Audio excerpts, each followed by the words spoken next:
একটু কল্পনা করুন, আপনি সকালে ঘুম থেকে উঠে শুনলেন আমেরিকা ভারত বা চীন থেকে আসা সব পণ্যের উপর 500% ট্যাক্স বসিয়ে দিয়েছে। হ্যাঁ, 500%। অর্থাৎ যে ভারতীয় শার্টটা আমেরিকায় $1 বিক্রি হতো, সেটা আজ থেকে $500 বিক্রি হবে। কে কিনবে সেই পণ্য? কেউ না। ফলাফল, রাতারাতি ভারতের এক্সপোর্ট মার্কেট আমেরিকাতে জিরো, চীনের অর্থনীতিতে ধস। আপনার মনে হতে পারে এটা কোনো গাঁজাখুরি গল্প, কিন্তু না দর্শক, ঠিক এই বিলটাই এখন ডোনাল্ড ট্রাম্পের টেবিলে। ট্রাম্প প্রশাসন শুধু শুল্ক বসিয়েই থামছেন না। একদিকে ভেনিজুয়েলার তেল জবরদখল করা হচ্ছে, অন্যদিকে রাশিয়ার তেলের ট্যাঙ্কার মাঝ সমুদ্রে হাইজ্যাক করা হচ্ছে। আর ভারতের নেতৃত্বাধীন সোলার অ্যালায়েন্স থেকে আমেরিকা নিজেকে প্রত্যাহার করে নিচ্ছে। কেন জানেন?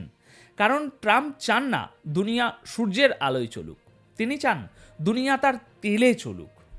আজকের এই প্রতিবেদনে আমরা সেই সিক্রেট ডকুমেন্ট নিয়ে কথা বলবো, যা প্রমাণ করে আমেরিকা আর কোনো সুপার পাওয়ার নয়, আমেরিকা এখন গ্লোবাল মাফিয়া হয়ে উঠেছে। দেখুন, আমরা সবাই জানি ডোনাল্ড ট্রাম্প মানেই হলো আনপ্রেডিক্টেবল। তিনি কখন কি করবেন তা খোদ হোয়াইট হাউসও জানে না। কিন্তু এবার তিনি যা করেছেন তা কোনো পাগলামি নয়, এটা একটা সুপরিকল্পিত ডাকাতি। সোর্স এবং ইনসাইড রিপোর্ট বলছে, ট্রাম্পের এই নতুন গেম প্ল্যান মূলত 3টি দেশকে টার্গেট করে সাজানো হয়েছে: চীন, ব্রাজিল এবং ভারত। হ্যাঁ, ভারত। যারা ভাবছিলেন মোদি ট্রাম্প বন্ধুত্ব ভারতকে বাঁচিয়ে দেবে, তাদের জন্য আজকের এই বিশ্লেষণ একটা বড় ধাক্কা হতে পারে। দর্শক, মূল ঘটনাটা আসলে কি? কেন ট্রাম্প হঠাৎ করে 5000 ভোল্টের শক দিতে চাইছেন বিশ্ব অর্থনীতিতে? আসুন গল্পের ছলে ধাপে ধাপে পুরো বিষয়টা বুঝি। দেখুন, গল্পের শুরুটা ভেনিজুয়েলা দিয়ে। ট্রাম্পের চোখ এখন আর তেলের দামের দিকে নেই, তার চোখ সরাসরি তেলের মালিকানার দিকে। আমেরিকা ভেনিজুয়েলাকে নিয়ে 3টি ধাপের একটা ভয়ানক ব্লুপ্রিন্ট তৈরি করেছে। প্রথম ধাপ, ব্লকেড বা অবরোধ।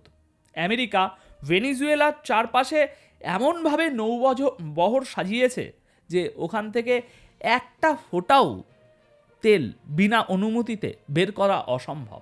দ্বিতীয় ধাপ, জোরপূর্বক দখল। ট্রাম্পের সোজা কথা, তোমার তেল আমরাই তুলব, আমরাই বেচব। ভেনিজুয়েলার তেল বিক্রি করে যে টাকা আসবে, সেটা ভেনিজুয়েলার সরকার পাবে না, সেটা জমা হবে আমেরিকার অ্যাকাউন্টে। আমেরিকা সেখান থেকে নিজের লাভ কেটে রেখে বাকি টাকাটা ছিটে ফোঁটা হিসাবে ভেনিজুয়েলাকে দেবে। মানে ভাবা যায়, এটা কি কোনো স্বাধীন দেশের সাথে চুক্তি, নাকি প্রকাশ্য দিবালোকের ডাকাতি? তৃতীয় ধাপ, পুতুল সরকার। শোনা যাচ্ছে ভেনিজুয়েলার বর্তমান প্রেসিডেন্ট নিকোলাস মাদুরোকে সরিয়ে সেখানে এমন কাউকে বসানো হবে যে হবে ওয়াশিংটনের একেবারে ইয়েস ম্যান। আর সবচেয়ে শকিং তথ্য হলো, ভেনিজুয়েলার ভিতরেই অনেকে ট্রাম্পের সাথে হাত মিলিয়েছে। দেশটির সেনাবাহিনী যারা প্রেসিডেন্টকে রক্ষা করবে, তারা নাকি তলে তলে আমেরিকার সাথে ডিল করছে।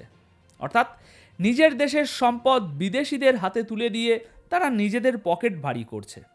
আমেরিকার ডিফেন্স বা যুদ্ধ বিষয়ক মন্ত্রী পিট হেগসেথ কি বলেছেন শুনলে আপনার গা শিউরে উঠবে।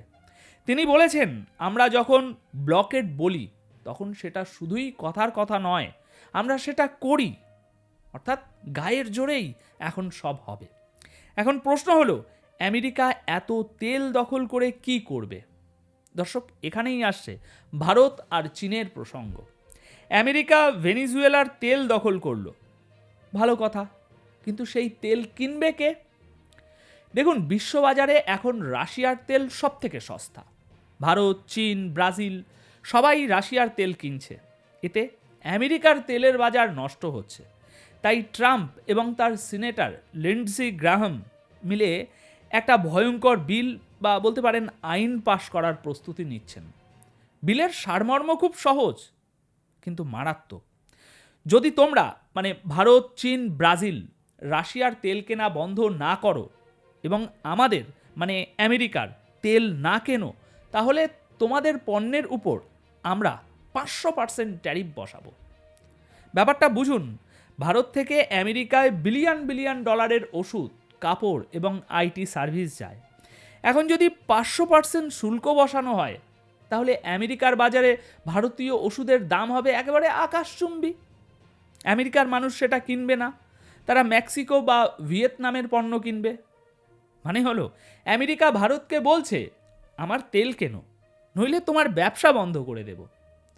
দর্শক, একেই বলে জিওপলিটিক্যাল ব্ল্যাকমেল। তথ্য অনুসারে এটা 2026 সালের জানুয়ারি মাসকে টার্গেট করে করা হচ্ছে। যদি এই বিল পাশ হয়ে যায়, তবে ভারতের অর্থনীতির কোমর ভেঙে যাবে, চীনের অবস্থা হবে আরও খারাপ, কারণ চীনের প্রায় $450 বিলিয়ন পণ্য আমেরিকায় যায়। সেটা বন্ধ হলে চীনের হাজার হাজার ফ্যাক্টরি বন্ধ হয়ে যাবে, কারেন্সি ক্র্যাশ করবে।